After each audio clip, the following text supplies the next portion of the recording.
You're listening to the One Man Show Network. Welcome to the MMA Fight Picks Podcast with your host, Aaron Weinbaum. Hey everyone, welcome to the MMA Fight Picks Podcast. I am your host, Aaron Weinbaum, and for the second week in a row, we have fights to talk about, which is awesome, in Jacksonville, Florida, again, and what will presumably be another empty arena, but that's all right because I was certainly happy to see some fights over the weekends, especially the co-main and the main did not disappoint. But let's talk about that first. Dominic Cruz complaining of a late stoppage, saying the referee he smelled like alcohol and cigarettes, I guess, and it looked like a decent stoppage to me, but it is what it is. Henry Cejudo, I did pick to win, but I didn't pick him to retire, which is crazy, and I certainly didn't pick him to retire for real estate, which, of course, means a really good night for my Iaquinta Realty Twitter account. So, yeah, it was super awesome, but I am excited to pick some more fights, and let's talk about that main event. Man, Tony Ferguson, Justin Gaethje, I did pick, of course, Gaethje to win. I only picked him to win because that weight cut. He did this weight cut he didn't need to do 2 weeks out. You know, Chael Sonnen told me he's a wrestler, not to worry about it, but you got to think that did affect him in some way, shape, or form, you know, because when you're wrestling, you're going up against other guys that cut weight all the time, too. And so Gaethje, I think the fresher man, not as long of a training camp. Yeah, I hope they run it back someday. I hope this isn't the end of Khabib and Tony Ferguson. You never know what could happen. There could be a short notice thing that could come up, but man, that was tough to see because Tony Ferguson, unless he won this fight, had nothing to gain except for a fight that he was already promised, and there he goes, puts it all up in there, and it's just a banging affair. And how patient was Justin Gaethje, man? Crazy. Well, like I said, we are picking some fights tonight. I'm just on Periscope. I'm having some multi-stream issues with Restream. I'm probably done with them. But if you are on the Periscope and you want to help me pick some fights for UFC Jacksonville, the hashtag is UFC Jax, Jax. I wonder what next week's will be. Or no, there's two this week. One Wednesday, I think one Saturday. It's awesome. So I'm picking Wednesday. So this is a little sooner than I would normally come out with the podcast, but you will get two this week if everything goes according to plan. So first we have Chase Sherman versus Ike Villanueva, and this is Chase's return to the UFC in almost years. Oh, thanks for the there. Amazing. So he comes out on a skid, losing 3 in a row. All right, 2 of them knockouts. All of a sudden, he's getting 3 fights, TKO, first round knockouts, all 3 of them. He's looking good. Frank Tate, Jeremy May, and Rashawn Jackson. Now you got Ike Villanueva. This is his first foray into the UFC. But he is coming off a 1, 2, 3, 4 fight win streak. Now here's the problem. Chase has been there before. Chase also on a win streak, but Ike usually fights at light heavyweight. And Chase being the bigger man, Chase been in the UFC before, Chase coming back has something to prove. Kudos to both these guys taking this fight on short notice. I gotta say, I like Chase Sherman in this one. Arlovski versus Philipe. Arlovski's been streaky here, and I think he's at ATT now. I'm not really sure, but gosh, his last 3 fights, he did beat Ben Rothwell in kind of a ugly decision there. Got knocked, out by Jorginho Rosenstreak. Let's take a look at Philipe. He's not as familiar, but he's on a 4-fight win streak. Josh Copeland, Jared Rolshaw, that's no joke. See how Alcinar, Alex Nicholson, he, is a Bellator, PFL veteran, but never in the UFC. But I don't know, man.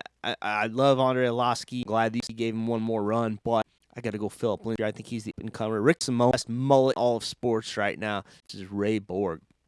Ricky is coming off. I'm sorry. He's coming off a 2-fight losing streak. My bad. Rob Font and Uriah Faber. And that Faber fight, Faber really surprised me because I thought Simone had this. But before that, man, lots of green, lots of wins. Hani Yahya, Montel Jackson, Merab Dvalishvili, but that was kind of a controversial. I don't think that was right to call that. Chico Camos, lots and lots of wins. And then you got Ray Borg. I want to root for Ray Borg all the time. He had a sick kid and all kinds of surgeries and this and that, but he keeps missing weight, whether it's flyweight or bantamweight or whatever. He finds a way to miss weight. And what did he get down to last bout? He did beat Rogerio Bontorin, but he only got down to 128 pounds. This was at a flyweight. This match with Ricky Simon will be bantamweight, 135 pounds. But, we shall see. Yeah, I don't know, man. This is tough. He's a little undersized at 135 pounds, but he can't make 125, so this is really a tough spot. But then you got Ricky Simon, up-and-comer, something to prove, 2-fight losing streak. I think I like Ricky Simon in this fight. So I'm sure that he is not an odds favorite on that. There we go. Drew Dober, Alexander Hernandez. You will remember early on Alexander Hernandez out of nowhere coming out to set Neil Dariush. Very interesting. And the Canadian gangster, Oliver Aubin-Mercier. And then, of course, he did lose to Donald Cerrone, a fight I picked him to win because you never knew. I mean, Cerrone hadn't fought at lightweight in a while, and recently a decision win against Francisco Trinaldo. Drew Dober, though, gosh, man, he's been on a tear as well. 2 wins in a row. Marco Polo Reyes, Nasrat Haparest, before that wins. He did lose to Benny, submission. It happens. And then, he has wins over John Tuck, Van Croucho, and Josh Berkman. Man, that's dating way back. I haven't seen old Josh in a while, but that was 2017. Very interesting. And like I said, if you are on the Periscope, feel free to let me pick as well. Man, I think, I like Alexander Hernandez, but I think that Cowboy stole some of his soul that night, and he's just a little bit more cautious now. I like Drew Dober. He's been more active. He just fought in January. So I'm going to go Drew Dober there. This is a very interesting one. OSP beating heavyweight for the very time against Big Ben Rothwell. You last saw Ben Rothwell kicking the nuts off of Stefan Struve and beating him in a fight that Stefan Struve should not have continued. Should have taken the DQ, but it is what it is. Before that, 3 losses in a row. Andrei Arlovski, Blage Ivanov, Junior DeSanto, all 3 decisions. And, let's face it, that last one, Junior DeSantos, was 2016. So he's fought 3 times now since back from suspension. And his last fight, obviously, last December. OSP, this is hard to pick. He's a really big light heavyweight. I don't know what he's going to weigh at heavyweight. But he did just win during the the Von Flue choke. That's crazy. He keeps getting that move. It's like Bryce Mitchell in the Twister. I mean, he didn't quite get the Twister, but gosh darn, all those attempts. That was crazy. For that, he's got 2 losses though in the light heavyweight division. Nikita Krylov and then Dominic Hayes. But it was weird. He did get submitted against Nikita. I hope this is just one of those cases where he's cutting too much weight and he's going to really come on big and strong, but these guys that come up, they don't understand that these guys are bigger and stronger, especially heavyweights. They don't have to cut any weight most of the time. I think big men may, but we shall see. Ben's got that sneaky inverted moob choke he does where he chokes you out with his boobies. So interesting. I think I'm going to go with Big Ben. All right, the main event of the evening. You saw Anthony Smith, a robber in his home, barely squeaked that one out. And before that, he fought Alexander Gustafsson. This is the fight for me, this Gustafsson fight, where this is what kind of won me over Anthony Lionheart Smith, because he did have wins in the light heavyweight division, but Rashad Evans, Mauricio Shogun, who their best days behind them, still, hell of guys, hell of fighters, but and did get that, like that last minute, or the last round rather. No, it was almost last minute against submission against Volkan Oezdemir, lost to John Jones.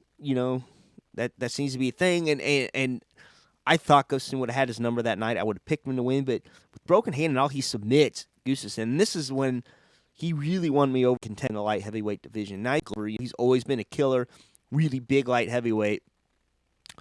Sneakily, he has 3 wins in a row. Nikita Krylov, Jan Kutabela, I always say his name wrong, and Carl Robertson. You know, he did have a loss against Corey Anderson. He got wrestled to death. But, gosh, man, you know, this is going to be a good fight, I think. It's going to be a sleeper.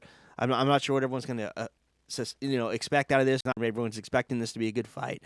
But the main event evening, I have Anthony Lionheart Smith. So that's it. Your picks for the second UFC Jacksonville fight card after 249 here. Or the first one, rather. And you got another one coming later in the week. I will be back to pick that one. All you looky-loos on Periscope, I hope that if you tried to make a comment, it didn't get blocked out somehow.